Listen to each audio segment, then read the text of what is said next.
What's developing right now, this SWAT standoff is happening in the Mountain View neighborhood, and now it's approaching its 24th hour. It started yesterday morning. Still law enforcement on the scene at 46 and T Streets, and neighbors are being asked to stay in their homes, shelter in place after the man barricaded inside fired at police. CBS 8's Dana Marie McNichol live at the scene now with the very latest. You've seen a lot of activity this morning. Good morning, Dana Marie. That's right. Good morning, Eric and Netta. As the sun comes up, we're getting a better idea of what the scene looks like. You could see the bomb squad vehicle behind me, and just moments ago, we heard two loud flashbangs as well as some smoke. We know an armed Caterpillar is making its way close to the home. I'm going to step out of the way so you can get a better look at what we're seeing. Those officers looking at the home right now. Heavy SWAT presence as this morning progresses.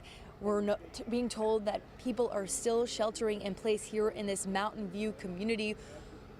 Police are using negotiation tactics to lure this man out of the house. Now it clearly looks like SWAT is making closer progression towards the house. We spoke to a lieutenant giving us information about how this all started early yesterday morning.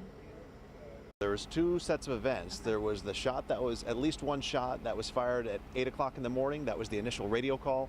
And as officers were dealing with this, he fired at officers right around 4:45 in the afternoon.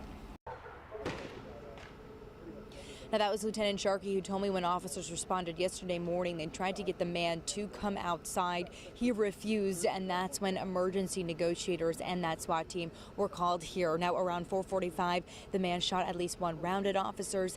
They did not fire back. San Diego police then asked neighbors in that area to shelter in place. Now, over the past 24 hours, we've seen a Bearcat being used to break down fences around the home, possibly to get a better view, as I just mentioned, to loud flashbangs and smoke coming from the home moments ago. We're also seeing drones being flown above this neighborhood. Now, police aren't releasing any information about who this man is or why he's barricading himself inside that home. This is what de-escalation looks like. We've been out here coming up on 24 hours. You've got a lot of officers, you have negotiators, you have a lot of less lethal tools, a lot of patience being exercised. Despite the fact that this suspect fired at officers, no officers returned fire. We're still hopeful that we can take this person into custody safely, but de-escalation requires cooperation. We're looking for the suspect to cooperate and come out peacefully.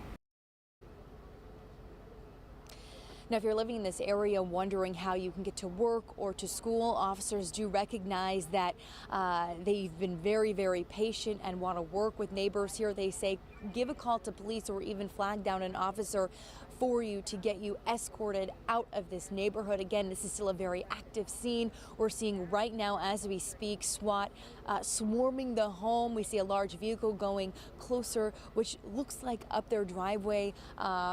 But again, updates to come soon as we're following this closely.